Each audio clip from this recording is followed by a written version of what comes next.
Hello everyone, today we are going to discuss about one more topic, that is alloys. It is also included in the general science section, that is under the chemistry section. Okay, it is also contain a 1 mark question in the exam under the general science section. So let's start. alloys की सबसे पहले हम definition देख लेते हैं, फिर उसके बाद हम देखेंगे कि alloys के जो डिफरेंट डिफरेंट कंपाउंड्स होते हैं उनकी कंपोजिशन क्या है और उनका यूज़ क्या है। ओके, सो अगर हम एलॉय की बात करें तो इसमें मैंने 2 डेफिनेशंस लिख के रखे हैं यहाँ पे। जो फर्स्ट वन है, that is an alloy is a metallic intimately mixed solid mixture of two और more different elements at least one of which is metal. क्या बोल रहा है ये कि जो मिक्सचर होगा एलॉय, मेटेलिक मिक्सचर होगा, वो उसमें दो या फिर दो से ज़्यादा डिफरेंट एलिमेंट्स हो सकते हैं, बट एटलीस्ट ये कंडीशन है कि एक तो मेटल होना चाहिए। ओके, सेकंड क्या बोल रहा है, alloys are homogeneous mixture in molten state but they may be homogeneous और heterogeneous in solid state. Second में इसने बोला कि जो होमोजीनियस एलॉय, या फिर बोल सकते हैं हम कि जो एलॉयज होंगे वो होमोजीनियस होंगे किसमें, मॉल्टन स्टेट में। ओके, बट अगर हम बात करें सॉलिड स्टेट की तो उसमें वो होमोजीनियस भी हो सकते हैं और हेट्रोजीनियस भी हो सकते हैं। ये सिंपल सी डेफिनेशन थी एलॉयज़ की। अब हम आगे इसके कंपाउंड देखेंगे। मैंने कुछ इंपॉर्टेंट एलॉयज़ ले रखे हैं, हम उनका सिर्फ पहले नाम देखेंगे, उसके बाद उनकी composition and then uses. Okay, so first one पे मैंने लिखा हुआ है ब्रास। ठीक है, तो ब्रास की जो कंपोजिशन है वो कितनी होगी, कॉपर होगा 70% एंड जिंक कितना होगा 30%। और हमें पता है कि जब भी हम कंपोजिशन लेके या फिर बोलते हैं ऐसे नॉर्मल में, तो या तो हम 1% लेके चलते हैं या फिर हम टोटल 100% लेते हैं। तो इसमें भी कंपोजिशन कुछ नहीं है, सिर्फ हम एक 100% लेके चल रहे हैं कि कितनी इस एलॉय में कितनी क्वांटिटी किस एलिमेंट की है। ठीक है, या फिर हम क्वांटिटी नहीं, या फिर हम बोलेंगे कंपोजिशन कितनी है। तो अगर ब्रास की बात करें तो उसमें 70% कॉपर है और 30% इसमें क्या है, जिंक है। ओके, और ये किस में यूज़ किया जाता है, यूटेंसिल्स बनाने में। सेकंड है ब्रॉन्ज, और ब्रॉन्ज में दो एलिमेंट प्रेजेंट होते हैं, कॉपर होता है 90% एंड टिन कितना होता है 10%। और ये भी यूज़ किया जाता है यूटेंसिल बनाने के लिए और कॉइन्स या फिर वेल्स बनाने के लिए। थर्ड नंबर पे है जर्मन सिल्वर, और इसमें भी 3 एलिमेंट्स प्रेजेंट होते हैं और उनकी कंपोजिशन कितनी है, कॉपर 60%, जिंक 20% एंड निकल 20%। और ये भी यूटेंसिल्स बनाने के लिए यूज़ किया जाता है। अगर मैं बात करूँ गन मेटल की तो इसमें 4 एलिमेंट्स प्रेजेंट होते हैं। ठीक है, और कॉपर जो होता है इसमें 88% होता है, टिन इसमें 10% होता है, जिंक इसमें 1% एंड लेड इसमें 1%। P is the symbol of lead and SN is the symbol of tin. Okay, and it is used for making gun bells gear and bearings. Okay, और स्टेनलेस स्टील है अगला, तो इसमें भी 4 elements present होते हैं।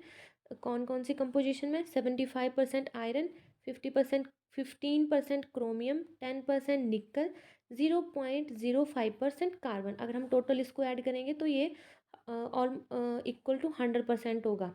Okay, इसकी composition. और ये किस में यूज़ किया जाता है, सर्जिकल कटलरी या फिर यूटेंसिल्स बनाने में। तो हमें जनरली एग्ज़ाम में ये पूछ लेते हैं कि जर्मन सिंबल की कंपोजिशन बताओ, या फिर हमें कंपोजिशन दे देंगे और ये पूछ लेंगे कि इसका जो एलॉयज़ है वो कौन से उसमें आता है। ओके, तो जैसे गन मेटल का आ गया तो उसमें याद रखना है 4 इसमें एलिमेंट्स होते हैं, उनकी कंपोजिशन भी हम याद रख सकते हैं। ओके, नेक्स्ट है बेल मेटल।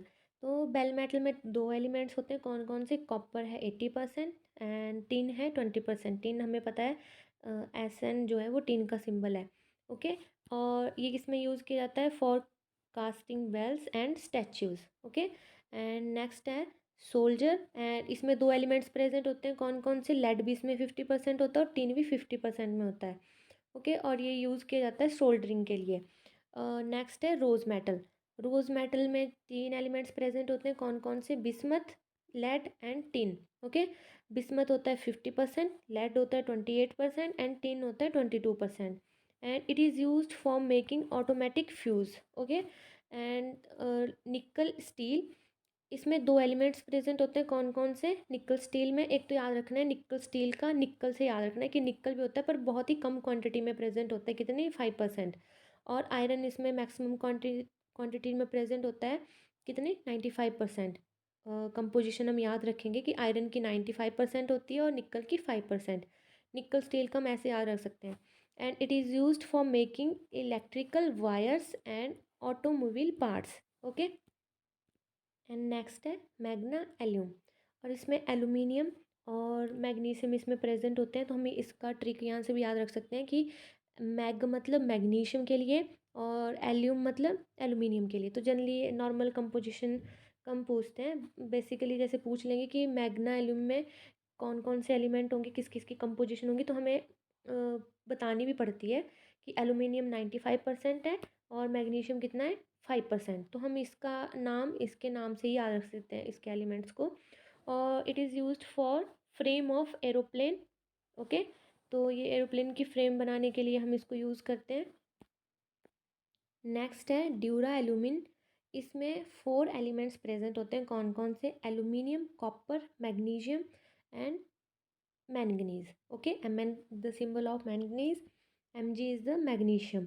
तो इसमें अगर हम बात करें तो जैसे एल्यूमिन आया लास्ट में, तो एक तो एल से हम एल्यूमिनियम याद रख सकते हैं और मिन से हम से मैंगनीज को याद रख सकते हैं। दो एल्यूमिनियम और मैग्नीशियम हम मैग्ना एल्यूम से कंपेयर करके याद रख सकते हैं, ट्रिक अगर करनी हो तो। एल्यूमिनियम इसमें 94% है, कॉपर इसमें 3%, magnesium 2% and manganese 1%। And it is used for making utensils. And next is Dutch metal. It consists two elements, that is copper plus zinc. Zinc present 20% and copper present 80%. And it is used for making artificial ornaments. Okay. And the next is delta metal. तो इसमें 3 elements present है। कौन कौन से? Copper, zinc and iron. Copper present 60%, zinc 38% and iron is 2%। It is used in making blades of aeroplane. Next one is Munch metal, and it contains two elements that are copper and zinc. Copper present in 60% and zinc present in 40%. And it is used in making coins. Okay. Important है, याद रखना है ये कि मुंज metal use होता है coins को बनाने के लिए। और इसमें कंपोजिशन किसकी होती है? हम मुंज से याद रख सकते हैं कि जेड है ना जैसे लास्ट में, तो जेड से हम याद रख सकते हैं क्या कि जिंक सिंबल है। और एम यू का अगर हम देखें तो कॉपर से थोड़ा सा कंपेयर करके हम याद रख सकते हैं कि copper 60%, zinc 40%। Okay. And next है मोनल मेटल। मोनल मेटल में दो एलिमेंट्स प्रेजेंट है। कौन कौन से? कॉपर एंड निकल। तो कॉपर कितना है? 70% है एंड निकल कितना है? 30%।